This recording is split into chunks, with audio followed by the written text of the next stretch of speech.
हरे कृष्णा। जगत गुरु श्रील प्रभुपाद की जय।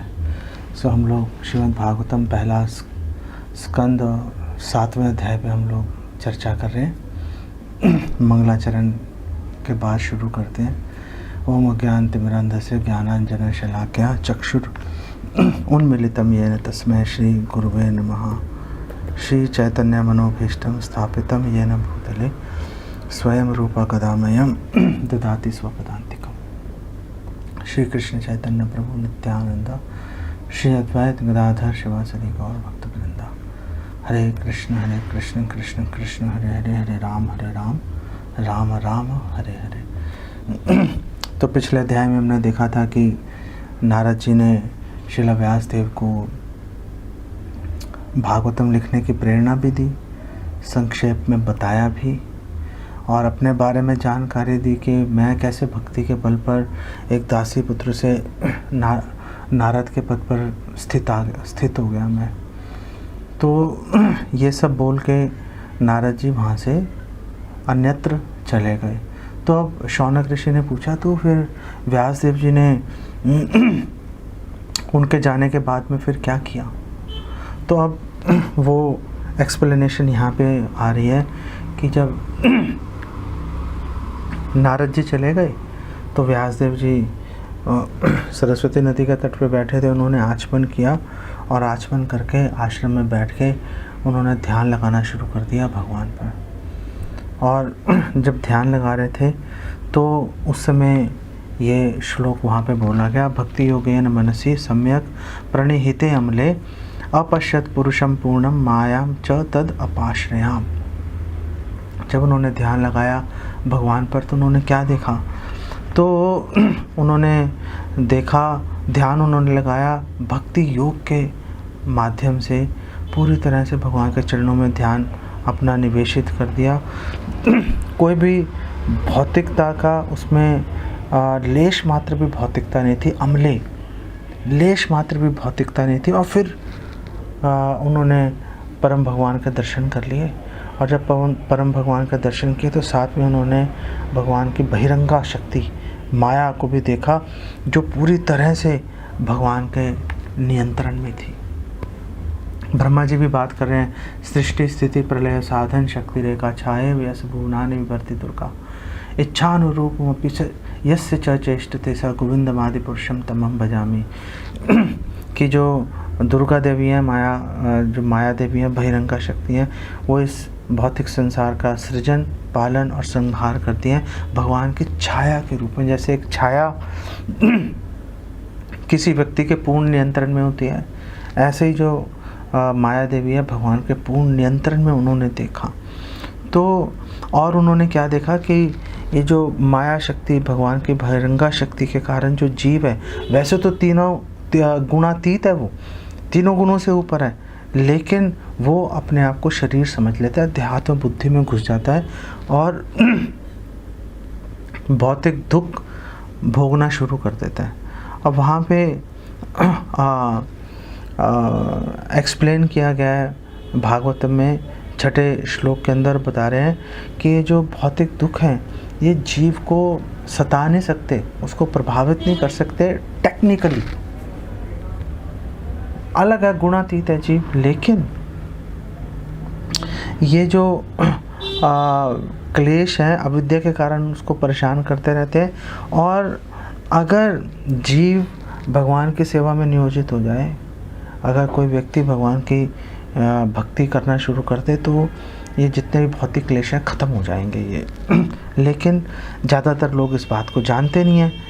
तो इसीलिए व्यासदेव जी ने ये श्रीमद् भागवतम ग्रंथ संकलित किया। ये जो जन साधारण है, जो लोग दुख पा रहे हैं भौतिक संसार में, संस्कृति घोरे इस बहुत ही घोर संसार के अंदर दुख पा रहे हैं और सोच रहे हैं कि हम सुख पा रहे हैं, ऐसे लोगों के कल्याणार्थ व्यासदेव जी ने इस ग्रंथ की रचना की। और श्रील प्रभुपाद एक्सप्लेन कर रहे हैं कि जब व्यासदेव जी ने भगवान को देखा, परम भगवान को देखा, तो उन्होंने भगवान के पार्ट्स एंड पार्सल्स, भगवान के अंगों को भी देखा, भगवान के पार्षदों को भी देखा। इसीलिए उन्होंने भगवान की अंतरंगा शक्ति को भी देखा, भगवान की तटस्थता शक्ति को भी देखा और भगवान की बहिरंगा शक्ति को भी देखा। और उन्होंने भगवान के विभिन्न अवतार अंश और भगवान की कलाओं को भी देखा उन्होंने। और उन्होंने ये भी देख लिया कि जो जीव हैं वो कष्ट क्यों पा रहे हैं, क्यों वो भौतिक प्रकृति के द्वारा भ्रमित हो रहे हैं, इल्यूजन में पड़े हुए हैं। और साथ में उन्होंने उसका उपचार भी देख लिया। ये सारी चीज़ें व्यासदेव जी ने भगवान का जब दर्शन किया तो सारी चीज़ें उन्होंने साथ साथ में ही देख ली थी। इसीलिए किसी ने पूछा भक्ति विनोद ठाकुर से कि कैसे गिरे हम इस भौतिक संसार में, क्या हुआ था, कैसे पता लगाएं। तो भक्ति विनोद ठाकुर ने बोला, भैया आपका पहला कर्तव्य है, आप नीचे गिरे हुए हो भौतिक संसार में, इससे ऊपर उठ जाओ। पहले जो गड्ढे में गिरा हुआ उसका कर्तव्य है, ये मत सोचो कि मैं गड्ढे में कैसे गिरा, टायर फिसल गया, क्या हो गया।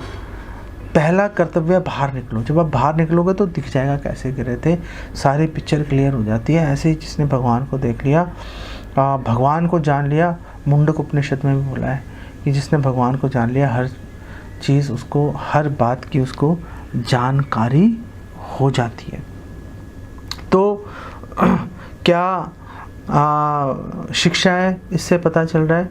इससे ये पता चल रहा है कि बस भागवतम का निष्ठापूर्वक श्रवण करो। और भागवतम का श्रवण करने से दो काम होंगे, एक तो भगवान के प्रति भक्ति जागृत होगी और दूसरा जो शोक है, मोह है, डर है, ये शांत हो जाएंगे, ये ख़त्म हो जाएंगे।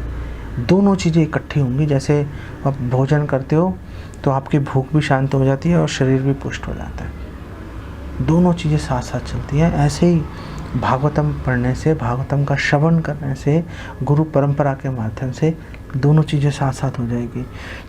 तो फिर व्यासदेव जी ने भागवतम का संकलन किया और फिर अपने पुत्र को, शुकदेव गोस्वामी को सुनाया, जो पहले से ही आत्माराम है, जो पहले से ही भ्रम में स्थित है, पहले से स्थित है। और श्रील प्रभुपाद यहाँ पर एक्सप्लेन कर रहे हैं कि कई लोग इस बात में अटकलें लगाते हैं, जो भौतिक इतिहासकार हैं, जो भौतिक दार्शनिक हैं, वो सोचते हैं ये भागवतम कब लिखी गई थी, क्या हो रहा था। बोल रहे यहाँ से क्लियर हो रहा है कि जो भागवतम है वो भगवान कृष्ण के अंतर्धान होने के बाद और परीक्षित महाराज की मृत्यु से पहले भागवतम जो है वो संकलित हुई थी। और जो है यूज़ उसको व्यासदेव जी ने शुकदेव गोस्वामी को सिखाया था और शुकदेव गोस्वामी ने आगे परीक्षित महाराज को बताई थी। तो इसका मतलब है, श्रील प्रभुपाद कह रहे हैं कि भागवतम जो है वो कम से कम 5000 साल पहले लिखी गई थी, क्योंकि हम कलयुग में 5000 साल जा चुके हैं। तो द्वापर युग की बात है, तो कम से कम 5000 साल पहले भागवतम संकलित की गई थी। और श्रील प्रभुपाद बोल रहे हैं जो महाभारत है वो भागवतम से पहले संकलित की गई थी। हमने पहले देख लिया था कि नारद जी ने बोला था व्यासदेव जी को, तुमने महाभारत लिखी, कितनी बड़ा ग्रंथ है, लेकिन लोग भगवत गीता जो कि उसका उद्देश्य है उसकी तरफ ध्यान देने की जगह इकोनॉमिक्स, पॉलिटिक्स, समाज कल्याण उसमें जाके घुस रहे हैं। तो इसका मतलब है महाभारत वो उससे भी पहले लिखी गई थी व्यासदेव जी के द्वारा। और जो पुराण है वो महाभारत से पहले संकलित किए गए थे। तो जब शुकदेव गोस्वामी जब ये बात हुई कि जब सूता गोस्वामी ने बोला कि शुकदेव गोस्वामी जो हैं वो पहले से ही आत्माराम स्तर पे थे, भ्रम ज्ञान के स्तर पे थे, और उन्होंने व्यासदेव जी ने उनको सिखाई, तो आश्चर्यचकित हो गए शौनक ऋषि ने बोला कि जो व्यक्ति पहले से ही आत्माराम है, ब्रह्म ज्योति के पहले से मोक्ष प्राप्त कर चुका है, वो भागवतम जैसा इतना विस्तृत ग्रंथ 18,000 श्लोक, वो इसको पढ़ने की तकलीफ़ क्यों उठाएगा। तो अब वो ये श्लोक आ गया। अब ये श्लोक आ गया जो कि जिसे आत्माराम वर्ष कहते हैं, आत्माराम श्लोक कहते हैं, और बहुत ही फेमस है। और मायावादियों को काटने के लिए इससे बढ़िया श्लोक कोई उपलब्ध नहीं है। भागवतम पहला स्कंद 7वां अध्याय 10वां श्लोक। और सूता गोस्वामी कह रहे हैं आत्मारामश्च मुनियो निर्ग्रंथ अपि उरुक्रमे कुर्वन्ति अहेतु किम भक्तिम इत्थम भूत गुणो हरिम। कि जो लोग जो जितने भी विभिन्न तरह के आत्माराम हैं, आत्माराम अनेक तरह के हैं। जो शरीर में रमते हैं उनको भी आत्माराम बोल रहे हैं, जो मन में रम रहे हैं वो भी आत्माराम है, जो बुद्धि में रम रहे हैं वो भी आत्माराम है, जो आत्मा के स्तर पर स्थित है वो भी आत्माराम है। तो विभिन्न प्रकार के जितने भी आत्माराम हैं वो सब जो कि विशेष रूप से आत्म साक्षात्कार के पथ पर जो दृढ़ता से स्थित हैं, वो सभी प्रकार के भौतिक बंधनों से मुक्त होते हैं। फिर भी वो कुर्वन्ति अहेतु किम भक्ति, फिर भी वो भगवान की अहेतु की निस्वार्थ निष्काम भगवान की भक्ति करते हैं, भगवान की सेवा में करते हैं। इसका अर्थ यह है कि भगवान दिव्य गुणों से परिपूर्ण है, इसीलिए भगवान आत्माराम जो मुक्त जीवों समेत भगवान सभी को आकर्षित करने का सामर्थ्य रखते हैं। जो भी भगवान को देखेगा भगवान से आकर्षित हो जाएगा। श्रील प्रभुपाद बोल रहे हैं ये जो श्लोक है, ये श्लोक आप इसकी अगर विस्तार में पढ़ना है, सार्वभौम भट्टाचार्य को एक्सप्लेन किया चैतन्य महाप्रभु ने विभिन्न अर्थ, सनातन गोस्वामी को एक्सप्लेन किया विभिन्न अर्थ। आप ये डिटेल डिस्कशन आप वहाँ पे पढ़ सकते हो, तो आपको पता चलेगा कि इसके सैकड़ों इसके मतलब निकल सकते हैं, अनलिमिटेड इसके अर्थ हैं। अगर इसको पढ़ेंगे आपका मन संतुष्ट हो जाएगा, सिद्धांत पे आपकी पकड़ हो जाएगी। और श्रील प्रभुपाद यहाँ पे एक्सप्लेन कर रहे हैं कि शुकदेव गोस्वामी मुक्तावस्था में थे, फिर भी उन्होंने इस ग्रंथ को पढ़ा। इसका मतलब ये है कि ये जो ग्रंथ है ये आत्माराम जो साधु हैं उनके लिए भी पोस्ट ग्रेजुएट स्टडी है। ये बात बहुत महत्वपूर्ण है। और श्रील प्रभुपाद कह रहे हैं देखो जो 4 कुमार हैं वो भगवान के चरण तुलसी की गंध से वो आकर्षित हो गए थे। जो शुकदेव गोस्वामी है भगवान की लीलाओं से आकर्षित हो गए थे। जो गोपियाँ हैं वो भगवान की सुंदरता से आकर्षित हो गई थी। रुक्मिणी भगवान के बारे में सुन के आकर्षित हो गई थी। भगवान कृष्ण यहाँ तक कि लक्ष्मी का भी जो मन है वो भी हर लेते हैं। और विशेष रूप से भगवान जो ब्रज की गोपियाँ हैं उनका मन विशेष रूप से भगवान हरते हैं। और भगवान जो वृद्ध गोपियाँ हैं ब्रज की, उनका मन जो है वात्सल्य भाव में हर लेते हैं। और जो पुरुष हैं, जो बच्चे हैं, उनका मन भगवान हरते हैं, या तो दास्य में या साक्य के अंदर। कोई भी व्यक्ति रहेगा, कोई भी जीव रहेगा मुक्त बद्ध, हर व्यक्ति का मन भगवान हर लेते हैं अपने विभिन्न गुणों के कारण। शुकदेव गोस्वामी अब या जो सूता गोस्वामी अब यहाँ से कृष्ण लीला शुरू कर रहे हैं। यहाँ से अब वो परीक्षित महाराज की कैसे उद्धार किया भगवान कृष्ण ने उसकी चर्चा शुरू कर देंगे। कैसे पांडव जो हैं वो उन्होंने वानप्रस्थ स्वीकार किया था उसकी डिस्कशन अब यहाँ से शुरू कर देंगे।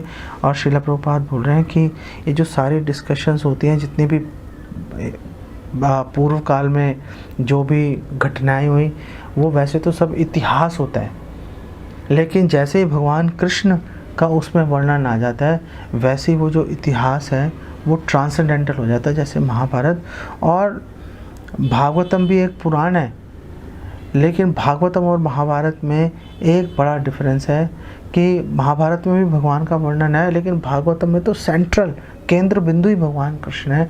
इसलिए भागवतम का कोई बेसिकली मुकाबला नहीं है। तो अब सूता गोस्वामी एक्सप्लेन कर रहे हैं कि कुरुक्षेत्र का युद्ध समाप्त हो गया था। दोनों तरफ के कौरवों और पांडवों के दोनों तरफ के लोग मारे गए थे कुरुक्षेत्र के मैदान में, और सबको सद्गति प्राप्त हुई थी क्योंकि भगवान वहाँ पर स्वयं मौजूद थे। और जब दुर्योधन है, धृतराष्ट्र का पुत्र, जब उसकी रीढ़ की हड्डी टूट गई थी, नीचे गिरा हुआ था और मृत्यु के निकट था, भीमसेन ने अपने गदा से उसकी रीढ़ की हड्डी तोड़ दी थी।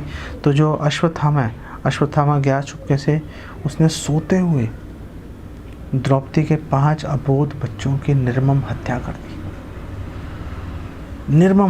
दी उसने, और उनका सिर काट के अपने स्वामी के पास ले गया, दुर्योधन के पास, दुर्योधन को संतुष्ट करने के लिए। लेकिन दुर्योधन देखो कैसा भी है, दुर्योधन ने बिल्कुल भी उसको अच्छा नहीं लगा। युद्ध में लड़के मार देता बात अलग थी, सोते हुए अबोध बच्चों को निर्ममता से मारना वो तो बिल्कुल भी शोभा नहीं देता। तो ये जो भागवतम है ये वहाँ से शुरू होती है जहाँ से महाभारत का कुरुक्षेत्र का युद्ध खत्म हो गया। तो श्रील प्रभुपाद बोल रहे हैं देखो 2 ग्रंथ हैं, भगवद गीता, भागवतम, दोनों ही कृष्ण कथा है। भगवद गीता भगवान द्वारा बोली गई है और जो भागवतम है भगवान के बारे में है। दोनों ही कृष्ण कथा है और दोनों को सुनने से ही बराबर का लाभ मिलेगा। तो जब द्रौपदी ने देखा अपने बच्चे उनके जो है निर्ममता से मार दिया अश्वत्थामा ने, तो बहुत विलाप कर रही थी। अर्जुन से सहा नहीं गया। अर्जुन ने बोला मैं उसका सिर काट के लाऊंगा, तब तुम अपने पुत्रों का अंतिम संस्कार करना, और उसके बाद जो स्नान करते हैं अश्वत्थामा के सिर पे खड़े होकर तुम स्नान करना, तो तुम्हारा मन शांत होगा। तो अब अर्जुन जो है वो गया, उसका पीछा कर रहा था अश्वत्थामा का। अश्वत्थामा दौड़ रहा है अपने रथ पे बैठ के, थक गए घोड़े, थक गए, वो थक गया। उसको पता चल गया भैया मैं फंसने वाला हूँ। अब मरता क्या ना करता, उसके पास ब्रह्मास्त्र था। ब्रह्मास्त्र उसने पानी को छुआ, आचमन किया, प्योरिफिकेशन की, और ब्रह्मास्त्र उसने छोड़ दिया। और ब्रह्मास्त्र छोड़ना उसके लिए इसलिए भी गलत था कि उसको ब्रह्मास्त्र को वापस बुलाने की उसके पास में ताकत नहीं थी। और जैसे ही उसने ब्रह्मास्त्र छोड़ा, चारों तरफ एकदम प्रकाश छा गया, तपिश चारों तरफ फैल गई और अर्जुन को अपने प्राण संकट में लगना शुरू हो गए। तब अर्जुन ने भगवान कृष्ण को पुकारा, जो कि साथ में थे, भगवान ही रथ चला रहे थे भगवान कृष्ण। तो अर्जुन बोल रहा है, अब अर्जुन वाचा कृष्ण कृष्ण महाबाहो भक्ता नाम अभयंकर त्वमेको दह्यमाना नाम अपवर्गोसी संस्मृते। अर्जुन ने बोला हे कृष्णा आप महाभाव हो, आप परम भगवान हो, परमेश्वर हो, परम शक्तिमान हो। आपकी विभिन्न प्रकार की जो शक्तियाँ हैं उसकी कोई सीमा नहीं है, असीमित शक्तियाँ हैं। आप अपने भक्तों को अभय प्रदान करने में पूरी तरह से सक्षम हो। जो भी इस भौतिक संसार के दावानल में जल रहा है, तपिश सहन कर रहा है, वो उसको उद्धार हो सकता है, उसको मुक्ति प्राप्त हो सकती है केवल आपकी शरण लेकर। 22वें श्लोक में बताया, स एव जीवलोकस्य माया मोहित चेतसः विधत्से स्वेन वीर्येण श्रेयो धर्मादि लक्षणम। आप तीनों गुणों से ऊपर हो, आप भौतिक प्रकृति से बिल्कुल प्रभावित नहीं होते, फिर भी आप धर्म अर्थ काम मोक्ष आप इनका जो आप पालन करते हो, करवाते हो, ताकि जो बद्ध जीव है उनका कल्याण हो जाए। तथायम चावतारस्ते भुवो भार जिहीर्ष्या स्वानाम च अनन्य भावानाम अनुध्यानाय च असकृत। आप अवतरित होते हो पृथ्वी का भार हरने के लिए, भुवो भार जिहीर्ष्या पृथ्वी का भार हरने के लिए, और स्वानाम च अनन्य भावानाम, और जो लोग हमेशा आपके बारे में, जो आपके संबंधी हैं, जो आपसे जिनका अंतरंग संबंध है, आपके भक्त जो हैं, रिश्तेदार नहीं, जो आपके भक्त हैं, जो भक्ति के माध्यम से, सर्विस सेवा के माध्यम से आपसे जुड़े हुए हैं, वो लोग आप उनका विशेष रूप से ध्यान, विशेष रूप से उनका कल्याण करते हो। श्रील प्रभुपाद बोल रहे हैं इस श्लोक से ऐसा लग रहा है कि भगवान जो है पक्षपाती हैं, भगवान अपने भक्तों का पक्षपात करते हैं। अर्जुन ने भगवान की इतनी विकट परिस्थिति है, लेकिन अर्जुन भगवान को ग्लोरीफाई कर रहा है। जब भी भगवान से कुछ भी मांगना हो, पहले जाते ही भगवान के सामने मांगना मत शुरू कर दो। पहले कर्तव्य है, कुछ भी हो रहा हो, पहले भगवान को ग्लोरीफाई करो, पहले भगवान का गुणगान करो, उसके बाद में आप अपने रिक्वेस्ट सामने रख सकते हो। तो उसने अर्जुन ने ग्लोरीफाई किया भगवान को। फिर अर्जुन ने बोला कि ये जो प्रकाश है, मैं इससे भ्रमित हो रहा हूँ, मुझे समझ नहीं आ रहा प्रकाश कहाँ से आ रहा है, क्या चल रहा है, क्या नहीं चल रहा। तो भगवान कृष्ण ने बोला कि अर्जुन आप परेशान मत हो जाओ, ये जो प्रकाश है ये ब्रह्मास्त्र का प्रकाश है, जो कि द्रोणाचार्य के पुत्र ने, कृपि के पुत्र ने, अश्वत्थामा ने छोड़ा है। और कोई चिंता की बात नहीं है, याद करो तुम्हारे पास भी ब्रह्मास्त्र है, तुम अपने ब्रह्मास्त्र के द्वारा इस ब्रह्मास्त्र को न्यूट्रलाइज कर दो, उसको निष्क्रिय तुम बना सकते हो। अर्जुन ने तुरंत भगवान कृष्ण की परिक्रमा की, आचमन किया शुद्धिकरण के लिए, और अर्जुन ने भी अपना ब्रह्मास्त्र छोड़ा। दोनों ब्रह्मास्त्र आपस में टकरा गए, पूरे ब्रह्मांड और ब्रह्मांड को भेद कर उसकी जो चमक है, उसकी जो तपिश है, वो सब जगह फैल के लोगों ने सोचा प्रलय आ गई है। और फिर भगवान का इशारा देख के अर्जुन ने दोनों ब्रह्मास्त्र को काबू कर लिया और उसको वापस खींच लिया, अपने पास वापस ले आए। तो जब वापस ले आए तो अब क्या करेगा भाई तू अश्वत्थामा? अब अश्वत्थामा के पास कुछ रहा ही नहीं। तो अर्जुन ने अश्वत्थामा को रस्सियों से बांध लिया, और रस्सियों से बांध के जैसे एक जानवर को बांधते हैं, और अर्जुन उसको लेके जा रहा था अपने कैंप की ओर, जहाँ पर सारे लोग ठहरे हुए थे। तो भगवान कृष्ण ने और अर्जुन की आंखें एकदम लाल सुर्ख हो रही थी क्रोध के कारण, और भगवान कृष्ण भी बहुत गुस्से में थे। लेकिन जहाँ पर भागवतम में अर्जुन की आंखों के लिए कॉपर आइस बोला गया है कि तांबे की तरह एकदम लाल सुर्ख थी, वैसे ही भगवान बहुत गुस्से में है भगवान कृष्ण, लेकिन उनके लिए कमल नयन शब्द का प्रयोग किया गया, लोटस आई। और श्रील प्रभुपाद कह रहे हैं ये फ़र्क है, भगवान गुस्से में भी होंगे तो भी भगवान की आंखें कमल के समान सुंदर ही दिखेंगी। भगवान हमेशा एब्सोल्यूट प्लेटफॉर्म पे, परम धरातल पे भगवान स्थित रहते हैं। भगवान के गुस्से और जो भगवान का प्रेम है वो साधारण व्यक्तियों की तरह नहीं होता, भगवान की सुंदरता बनी रहती है। तो भगवान कृष्ण अर्जुन को बोला, अर्जुन इस पे दया करने की कोई ज़रूरत नहीं है, मार दो इसको, ये पापी है, इसने 5 अबोध बच्चों की इसने हत्या की है। और जो व्यक्ति धर्म को जानता है उनको पता है कि भाई अगर कोई नशे में है, कोई असावधान है, कोई सो रहा है, कोई अपने रथ पर सवार नहीं है, उसको नहीं मारा जा सकता। एक बच्चे को नहीं मारा जा सकता, एक स्त्री को नहीं मारा जा सकता, एक मूर्ख व्यक्ति को नहीं मारा जा सकता, और अगर शरण ले ली किसी ने उसको भी नहीं मारा जा सकता। ये धर्म है, जो धर्म को जानते हैं। लेकिन जो अश्वत्थामा है, इसने इस धर्म का पालन नहीं किया, इसने वो सोते हुए अबोध बच्चों की हत्या कर दी, और इसको मार दो इसी के फ़ायदे के लिए। ये मरेगा तो ही इसका फ़ायदा है, और द्रोणाचार्य का भी लाभ इसी में है कि ये मर जाए, नहीं तो ये आगे जाके भी उत्पात ही खड़ा करेगा। और देखो तुमने द्रौपदी को वचन भी दे रखा है कि मैं इसका सिर काट के लाऊंगा, तो देरी किस बात की है, मार दो इसको।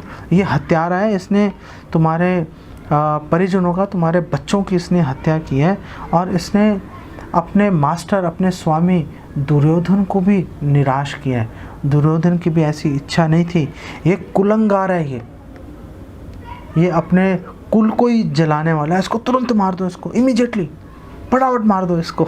ऐसे भगवान कृष्ण अर्जुन को बोल रहे हैं, अर्जुन ने नहीं मारा उसको, भगवान कृष्ण उसकी परीक्षा ले रहे थे, लेकिन अर्जुन ने नहीं मारा। अर्जुन ने अश्वत्थामा को पकड़ के ले गए और अर्जुन ने द्रौपदी को सौंप दिया और द्रौपदी विलाप कर रही थी। लेकिन जैसे ही विलाप करते हुए द्रौपदी ने अश्वत्थामा को देखा, उसके दिल में बहुत चुभन हुई। उसने कहा कि आपने अपने गुरु के जो पुत्र है उसको आपने ऐसे रस्सियों से क्यों बांधा हुआ है? इसको रस्सियों से बांधना शोभा नहीं देता, इसको आप इसको बांधना ठीक नहीं है, इसको रिलीज़ कर दो, इसको खोल दो। और ब्राह्मणों का अगर हमने अपमान किया तो उससे कुल नष्ट हो जाते हैं। श्रीला प्रभुपाद एक्सप्लेन कर रहे हैं कि जो अश्वत्थामा है उसने एक ब्राह्मणोचित व्यवहार नहीं किया था, इसलिए उसको ब्राह्मणोचित उसको सम्मान देना उचित नहीं था।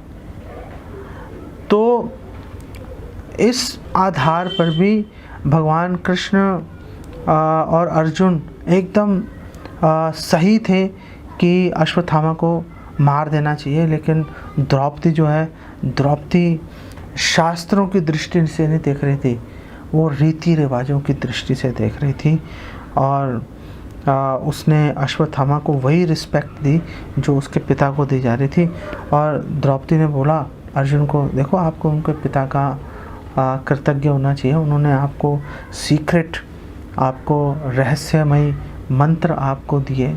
अगर आपको मंत्र नहीं दिए होते तो क्या आप ये जो ब्रह्मास्त्र आप छोड़ पाते, और क्या आप दोनों ब्रह्मास्त्र को समेट पाते? दोनों चीज़ें नहीं हो पाती।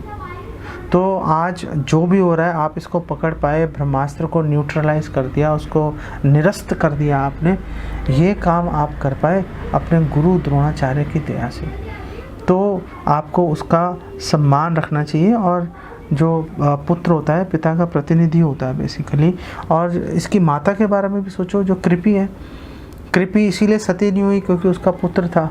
अब वो पुत्र को तुम मार दोगे तो जैसे मैं रो रही हूँ अपने बच्चों के लिए, ऐसे वो भी ज़िंदगी भर रोती रहेगी। तो ये बेसिकली अच्छी बात नहीं है, तो मैं इसका अनुमोदन नहीं करती। सब लोगों ने युधिष्ठिर महाराज की तरफ देखा कि युधिष्ठिर महाराज क्या कहते हैं। युधिष्ठिर महाराज ने बोला, देखो ये बात तो द्रौपदी सही कह रही है, मैं इससे सहमत हूँ। अब भगवान कृष्ण और अर्जुन दोनों बहुत प्रसन्न हो गए द्रौपदी और युधिष्ठिर महाराज की बातों से। नकुल सहदेव वगैरह सब सहमत हो गए, भीमसेन सहमत नहीं हुए। भीमसेन ने कहा, अरे याद करो इसने बच्चों को मारा है हमारे, इसको तुरंत मार देना चाहिए, क्यों इसको नहीं मार देना चाहिए? तो अब भगवान कृष्ण, सबसे पहली बात है कि जैसे ही भीमसेन ने अपना क्रोध प्रकट किया, तुरंत भगवान कृष्ण ने चतुर्भुज रूप धारण कर लिया। तो वहाँ पे सवाल उठ गया कि भगवान कृष्ण ने चतुर्भुज रूप क्यों धारण कर लिया। तो श्रील प्रभुपाद एक्सप्लेन कर रहे हैं, उन्होंने चतुर्भुज रूप धारण कर लिया क्योंकि दो पार्टीज बन गई थी, एक द्रौपदी की पार्टी, एक भीमसेन की पार्टी।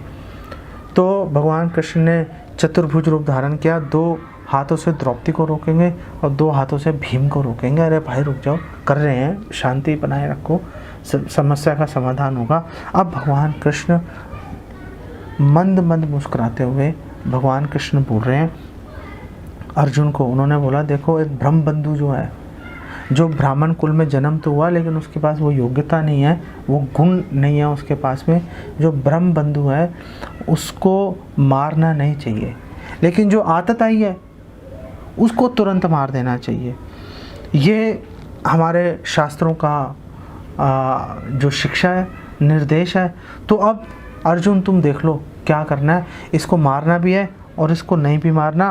तुम भीम को भी प्रसन्न करो, द्रौपदी को भी प्रसन्न करो, और क्योंकि ये दोनों मुझे प्रिय हैं, इन दोनों को संतुष्ट करने के माध्यम से मुझे भी संतुष्ट करो। तो भगवान कृष्ण ने अर्जुन के सामने एक परीक्षा रख दी। अर्जुन तुरंत भगवान का इशारा समझ गया और अर्जुन ने क्या किया, अर्जुन ने तुरंत अपनी तलवार निकाली और अश्वत्थामा के सिर पर जो एक हीरा था, एक मणि थी, उन्होंने मणि निकाल ली और उसके बाल काट दिए। वहाँ पे विश्वनाथ चक्रवर्ती ठाकुर कह रहे हैं क्योंकि मणि सिर पर स्थित है इसलिए उसको भी हेड ही कहते हैं। जब वो मणि निकाली तो ऐसी बात है कि उसका सिर काट दिया। और दूसरी बात यह है कि जो कुलीन व्यक्ति होता है, जो बड़ा व्यक्ति होता है, उसका अपमान मृत्यु के समान ही होती है। ऐसी एक बार ऐसी परिस्थिति खड़ी हो गई थी महाभारत युद्ध के दौरान कि अर्जुन युधिष्ठिर महाराज का वध करने के लिए तैयार हो गए थे। या तो इनका वध करूँगा या आत्महत्या करूँगा, बीच का कोई रास्ता नहीं है। तो भगवान कृष्ण आए, भगवान कृष्ण ने बोला कि भैया तुम इसका अपमान कर दो, अपमान जो है वो मृत्यु के समान ही होता है। तो अर्जुन ने युधिष्ठिर महाराज का अपमान किया तो बात सेटल हो गई, नहीं तो बड़ी प्रॉब्लम खड़ी हो जाती, महाभारत का युद्ध ही खत्म हो जाता वहाँ पर जाकर। तो जब उसके बाल काट दिए, उसकी मणि निकाल ली, तो पहले से ही बच्चों की हत्या के कारण निस्तेज हो रहा था अश्वत्थामा, और जब वो मणि निकाल ली तो और भी ज़्यादा वीक हो गया, और भी ज़्यादा तेजहीन हो गया वो। और अर्जुन ने उसको बोला, भाई तेरी सारी धन संपत्ति हमने जब्त कर लिया है, अब तू यहाँ से भाग जा, और उसको अपमानित करके वहाँ से निकाल दिया। तब जो पांडवों ने और द्रौपदी ने बहुत ही शोक के साथ में जितने भी शव थे वहाँ पर परिजनों के, उन सब का अंतिम संस्कार किया। और यहीं पर ये जो अध्याय है यहीं पर समाप्त होता है। अब आगे क्या हुआ, कैसे आगे कथा आगे बढ़ रही है, भगवान कृष्ण और कुंती महारानी के बीच में क्या व्यवहार चल रहा है, क्या प्रार्थना है, आगे इसकी डिस्कशन चालू होगी और अधिक से अधिक और मधुर होता चला जाएगा। इसको यहीं विराम देते हैं। जगत गुरु श्रील प्रभुपाद की जय। हरे कृष्ण।